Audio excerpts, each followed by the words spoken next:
हम लोग आए स्प्लीन डिजीज के ऊपर में। पहले स्प्लीन के बारे में समझ लो। Spleen disease includes condition like splenomegaly, large spleen, hypersplenism, splenic rupture and blood disorder. Causes infection of the liver diseases, blood diseases, autoimmune condition and cancers. Symptoms fatigue, abdominal discomfort and easily bleeding and bruising. समझ में है? What is spleen? Located in the upper left of abdomen. Upper left of the abdomen. Function क्या है? Filter the blood and removes the old and damaged red blood cell. सिर्फ blood को जो bone marrow से बन के आया उसको फिल्टर करता है और डैमेज ये को निकालता है, डैमेज रेड ब्लड सेल को अलग करता है। Store the white blood cell and produces antibody. White blood cell को स्टोर करता है और plays a crucial role in immuno system. अब आया स्प्लेनोमेगैली। ये क्या है? Enlargement of spleen beyond normal size, causes due to infection, monosome malaria and bacterial infection, liver diseases, cirrhosis of liver, blood disorder, anaemia, leukaemia, lymphoma और auto immune diseases. ठीक है। लक्षण क्या क्या रहेंगे? Early fullness after eating, upper left abdominal discomfort, fatigue and frequent infection. Other spleen condition क्या है? Hypersplenism, overactive spleen leading to low blood cell counts, splenic rupture, spleen burst due to the trauma and splenosis. Spleen rupture अगर हो गया है due to इन चोट लगने की वजह से और किसी की वजह से, blood disorder, anaemia, leukaemia, lymphoma, affective spleen process, cyst and tumour, benign और मालिग्नेंट ग्रोथ इन द स्प्लीन। ये याद रखना।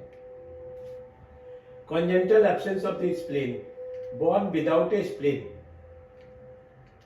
hypersplenism, poor spleen function, autoimmune lymphoproliferative syndrome, ALPS, this is genetic disorder causing lymphocytes building in the spleen and lymph nodes.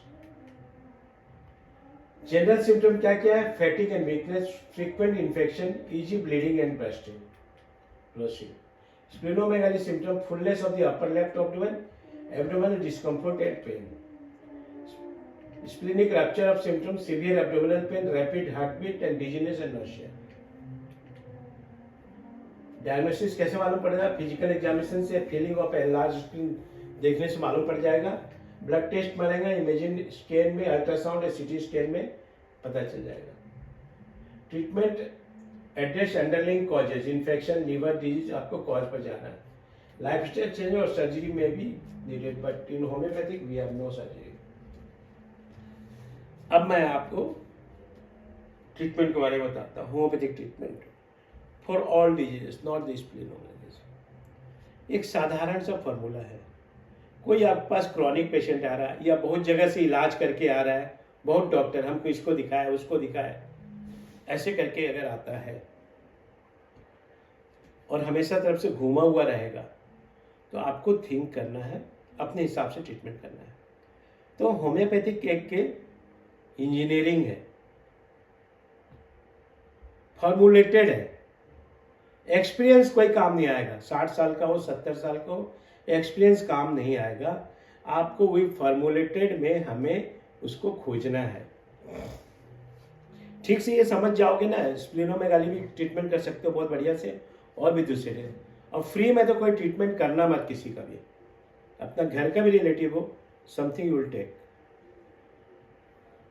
क्योंकि इतना जो हम लोग मेहनत से पढ़ रहे हैं, समझ रहे हैं, फ्री में अगर दोगे ट्रीटमेंट उसका कोई वैल्यू नहीं रहेगा।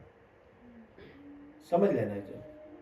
क्योंकि हम बुद्धि से काम करते हैं, हम कोई रटा रटाए मेडिसिन, स्प्लीनोमेगाली का सियानाथस है दे दिए, वैसे नहीं होता। सियानाथस खिला खिला के मर जाओगे, नहीं ठीक होने वाला। लोग खिला रहे हैं सियानाथस। इसी तरह पार्टिकुलर जो मेडिसिन होता है डिजीज वाइज, वो मेडिसिन कभी काम नहीं करता है। ऐसे तो पोटेंट इतना बिक रहे हैं, से स्प्लीन होगा, किसी का भी ठीक हुआ है? एक भी स्प्लीनोमेगाली से स्प्लीन ठीक हुआ है? नहीं हुआ है। क्यों नहीं हुआ है? मैं आपको उसका कारण बताता हूँ। लोग खिलाते जाते हैं स्प्लीनोमेगाली, हमने इसको किया उसको किया, ठीक किया, ऐसे किया, वो सब काम नहीं होता है। तो इसलिए एजुकेटेड होम्योपैथी चाहिए हमें, जो एजुकेटेड नहीं है, जो पढ़े लिखे नहीं है, वो इसको नहीं कर सकते हैं। फॉर्मूला सिर्फ हमारे पास है। हमारे पास क्या है? ऑर्गेनन है, उसमें फॉर्मूला दिया हुआ है। तो आपको फॉर्मुलेटेड अपना बुद्धि से काम करना है, मेडिसिन से काम नहीं करना है। मेडिसिन मत पढ़ो ज़्यादा, उससे कंफ्यूज हो जाओगे। और कोई मेडिसिन कोई बीमारी को ठीक नहीं करता है। आपको कैसे ठीक करना है पहले ठीक से समझो। सब बीमारी को कर सकते हो, इजीली कर सकते हो। तो पहले mode of homeopathic treatment for genetic diseases. Splenomegaly autoimmune भी होगा, जेनेटिक भी होगा, कुछ भी होगा, इन्फेक्शियस भी होगा। तो पहले इसको समझ लो। जेनेटिक डिजीज या माइजोटिक थ्योरी अपरेजम 578 से 81 को पढ़ता है। ठीक से एकदम माइंड लगाते हो। Hahnemann discussed chronic rheumatism, soda, syphilis, and psychosis. It is the root cause of chronic and inherited disease. May be genetic disorder, may be considered as a deeply embedded miasmatic tendency in inherent order generation. तो law of similars क्या है? According to एप्रिजम 26, 27, 29 क्या लिखा हुआ है? Similars a substance that produces symptoms in a healthy person and treat the similar symptom in a diseased person.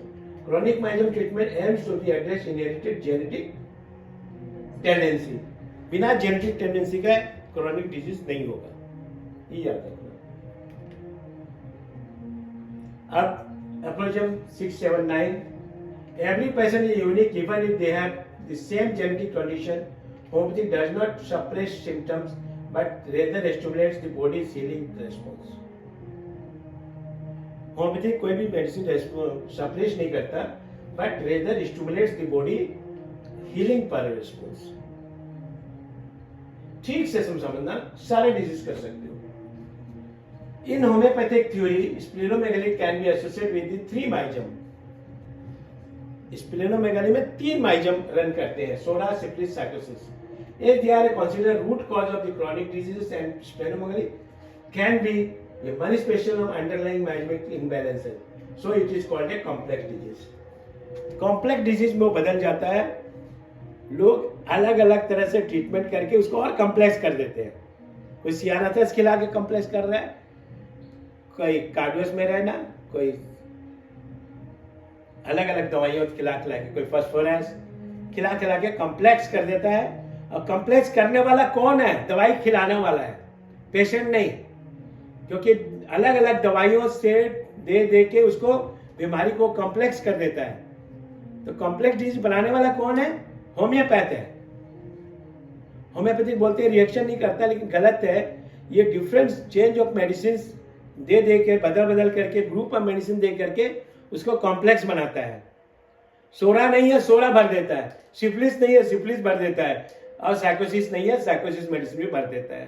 तीनों medicine दे देता है। तो क्या होता है? वो कॉम्प्लेक्स बन जाता है, बीमारी ठीक नहीं होता है। अब आपको मैं बताता हूं कैसे आप पहचानोगे। समझ गए? Complex disease is incurable. एक बीमारी में तीनों चीज दिखेगा, मैं दिखाऊंगा कैसे दिखता है आपको। ठीक है? सिफिलिस एंड का स्प्लीन को सिफिलिस कैसे दिखेगा? स्प्लीन सिफिलिटिक कैसे दिखेगा? तो सिफिलिस में क्या होगा? Bacterial infection can sometimes cause the spleen enlargement. अगर बैक्टीरियल इन्फेक्शन करेगा तो क्या करेगा? डिस्ट्रैक्शन खाएगा। तो बैक्टीरियल इन्फेक्शन जानने के लिए क्या होगा? बैक्टीरिया इन्फेक्शन किया है कैसे मालूम पड़ेगा? देखोगे ब्लड का येशर हाई रहेगा, सीआरपी हाई रहेगा और डब्ल्यूबीसी हाई रहेगा। मस्ट बी इन्फेक्टेड है। तो ओनली स्प्लेनोमेगाली में नहीं, दूसरे बीमारियों में भी अगर इन्फेक्टेड है then you directly think that is syphilitic. Syphilitic medicine आपको मर्स और लैक्टिक एसिड ये सब सोचना है। इसमें मेडिसिन नहीं बताऊंगा, आप मेडिसिन खुद खोजना, because you are a qualified person. First you think, diagnose it is a syphilitic infection. How to जज द सिफिलिटिक इन्फेक्शन? आप जज कर सकते हो आप सिफिलिटिक को। आपको स्प्लेनोमेगाली आ गए, ब्लड कैंसर आ गए, चेस्ट कैंसर हो, ब्रेस्ट कैंसर हो, कुछ भी हो, अगर bacterial infection and sometimes cause the spleen enlargement affects the multiple organs including the liver and spleen. और मल्टीपल ऑर्गन अफेक्टेड रहेगा, लीवर के साथ स्प्लीन साथ, दैट इज सिफिलिटिक।